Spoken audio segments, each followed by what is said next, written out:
नमस्कार, मैं सुशीला जांगड़ा, प्राध्यापिका इतिहास, विषय सामाजिक विज्ञान, उप विषय फ्रांसीसी क्रांति, शिक्षा विभाग, हरियाणा। प्यारे बच्चों, आज का हमारा विषय है फ्रांसीसी क्रांति। उस समय यूरोप की अवस्था कैसी थी? क्रांति के क्या कारण थे? कैसे राजतंत्र का अंत और गणतंत्र की स्थापना हुई? कैसे आंतक का राज्य कायम हुआ? इसके पतन के क्या कारण थे? कैसे दास प्रथा का अंत हुआ और महिलाओं का फ्रांस में क्या योगदान रहा तथा इस क्रांति के फ्रांस पर व विश्व पर क्या प्रभाव पड़े, इसकी चर्चा आज मैं इस अध्याय में करूंगी। लेकिन इससे पहले प्यारे बच्चों, मैं बताना चाहूँगी कि संसार 7 महाद्वीपों में बंटा हुआ है और उसमें से एक महाद्वीप है यूरोप, और फ्रांस इसी यूरोप का एक देश है जहाँ ये क्रांति हुई। प्यारे बच्चों, आप जो स्लाइड में देख रहे हैं, ये है फ्रांसीसी क्रांति का एक दृश्य। उस समय फ्रांस तो क्या, यूरोप की दशा भी बड़ी विचित्र और विस्फोटक थी। विचित्र इसीलिए कि यूरोप के पूर्वी भाग पर तुर्कों का राज्य था और जर्मनी 360 से भी अधिक रियासतों में बंटा हुआ था। कितनी विचित्र बात थी कि यूरोप में सामंती प्रथा समाप्त होने पर भी यूरोप के राजा बड़े बड़े सरदारों के हाथ की कठपुतली बने हुए थे। इसके विपरीत जनसाधारण करों के बोझ से दबी हुई तथा अधिकारों से वंचित थी। प्यारे बच्चों, ये थी यूरोप की अवस्था। अब आता है फ्रांसीसी क्रांति के कारण। नंबर 1, लुई 16वें का दूषित चरित्र। नंबर 2, समाज का विभाजन, उच्च वर्ग, मध्यम वर्ग, निम्न वर्ग। नंबर 3, दार्शनिकों का योगदान। प्यारे बच्चों, किसी भी क्रांति घटना या कुछ भी संसार में घट रहा होता है, उसके पीछे कोई न कोई कारण जरूर होता है। तो आइए हम पढ़ते हैं फ्रांसीसी क्रांति के कारण। नंबर 1, लुई 16वें का दूषित चरित्र। प्यारे बच्चों, 1774 ईस्वी में जब लुई 16वां फ्रांस का सम्राट बना, उस समय उसकी आयु मात्र 20 वर्ष थी और उसका विवाह रानी मैरी एंतोइनेट से हुआ। फ्रांस का खजाना खाली था तथा लंबे समय तक चले युद्धों के कारण फ्रांस के वित्तीय संसाधन भी नष्ट हो चुके थे। लुई 16वें ने भी भोग विलास का जीवन व्यतीत करने में कोई कसर न छोड़ी तथा रानी मैरी एंतोइनेट पर भी पैसा पानी की तरह बहाया गया। सेना में असंतोष था क्योंकि उनके वेतन बहुत कम थे। प्यारे बच्चों, इस प्रकार हम देखते हैं कि लुई 16वें के चरित्र से जनसाधारण में असंतोष था। नंबर 2, समाज का विभाजन। प्यारे बच्चों, उस समय समाज 3 भागों में बंटा हुआ था, उच्च वर्ग, मध्यम वर्ग, निम्न वर्ग। उच्च वर्ग में हम लेते हैं चर्च के अधिकारी। चर्च फ्रांस में एक अन्य राज्य के समान था, जिसके अपने अलग कर्मचारी, अलग सरकार व अलग अधिकारी थे। राज्य की 1/5 भाग भूमि चर्च की संपत्ति थी। इससे चर्च को काफ़ी आय होती थी। पादरियों को जन्मजात विशेष अधिकार प्राप्त थे। इन्हें कोई कर नहीं देना पड़ता था तथा ये भोग विलास का जीवन व्यतीत करते और षड्यंत्रों में व्यस्त रहते थे। इसके बाद मध्यम वर्ग। प्यारे बच्चों, मध्यम वर्ग में अध्यापक, डॉक्टर, वकील, साहित्यकार, लेखक, शहरी श्रमिक और किसान आते हैं। मध्यम वर्ग योग्य तथा बुद्धि वाले थे, लेकिन जनसाधारण की भांति अधिकारों से वंचित थे और ये अनेक व्यवसायों से अच्छा धन भी कमा रहे थे। इन्होंने अनेक दार्शनिकों को जन्म दिया जिन्होंने क्रांति के समय महत्वपूर्ण भूमिका निभाई। निम्न वर्ग, प्यारे बच्चों, निम्न वर्ग में मजदूर और किसान आते हैं। मजदूरों की दशा दयनीय थी। कारखानों में अधिक घंटे काम करना पड़ता और उनके वेतन बहुत कम थे। इस प्रकार हम देखते हैं मजदूरों की दशा की तरह ही किसानों का जीवन भी बदतर था। किसानों को सप्ताह में 3 दिन सरकार के यहाँ बेगार करनी पड़ती थी। उनके पास अपनी आय का 20% भाग ही बच पाता था। बेचारे भूखे किसान घास फूस खाकर अपना गुजारा करते थे। नंबर 3, दार्शनिकों का योगदान। प्यारे बच्चों, फ्रांस की स्थिति तो पहले से ही खराब चल रही थी, लेकिन दार्शनिकों ने इसको स्पष्ट करने में महत्वपूर्ण भूमिका निभाई और जनता को बताया कि उनके दुखों का कारण राजतंत्र है। प्रसिद्ध दार्शनिक रूसो ने अपनी पुस्तक सामाजिक समझौता में राजा के दैवीय अधिकारों पर कड़ा प्रहार किया। इसी प्रकार रूसो, वाल्टेयर, मॉन्टेस्क्यू ने भी पोप के भ्रष्टाचार व पादरियों के भ्रष्ट जीवन पर कड़ा प्रहार किया है।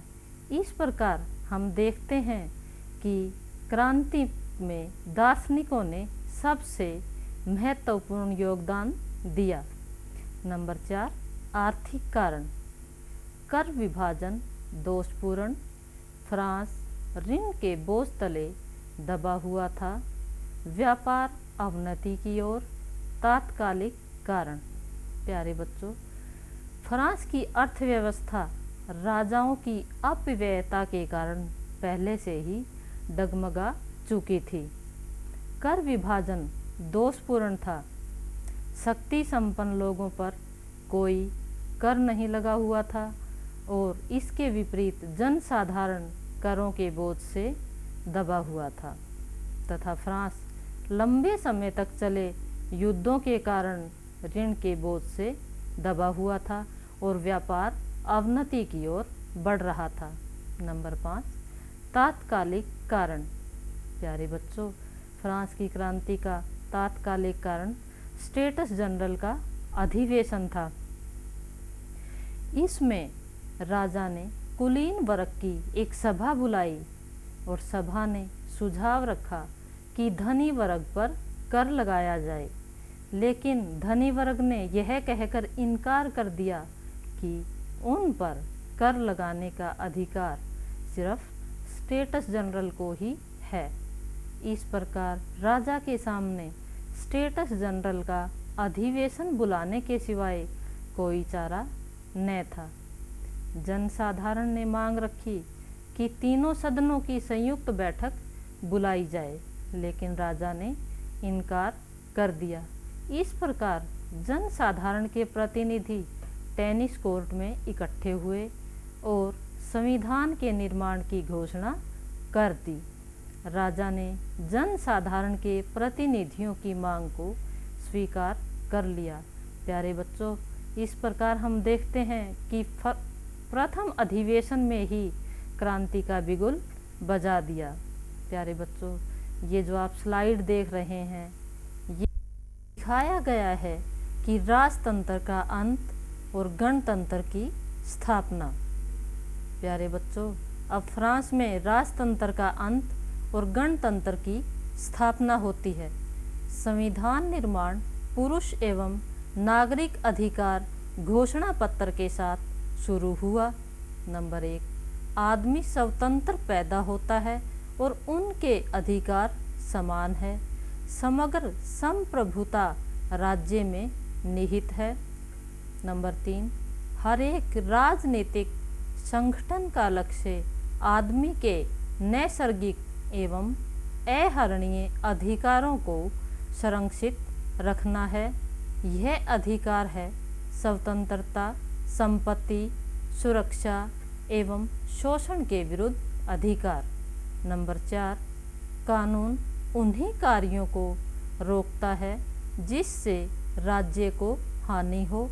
नंबर 5, न्याय की दृष्टि में सभी समान है। नंबर 6, सभी को धार्मिक स्वतंत्रता प्राप्त है और प्रत्येक व्यक्ति को अपने विचार प्रकट करने की स्वतंत्रता है।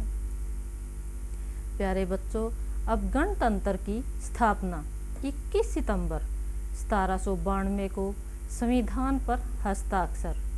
असेंबली को कन्वेंशन का नाम। 21 वर्ष से अधिक उम्र वाले पुरुषों को मताधिकार। 21 जनवरी 1793 को सार्वजनिक रूप से फांसी। प्यारे बच्चों, 21 सितंबर 1792 को संविधान पर हस्ताक्षर के साथ ही फ्रांस में राजतंत्र का अंत और गणतंत्र की स्थापना होती है। नवनिर्वाचित असेंबली को कन्वेंशन का नाम दिया गया।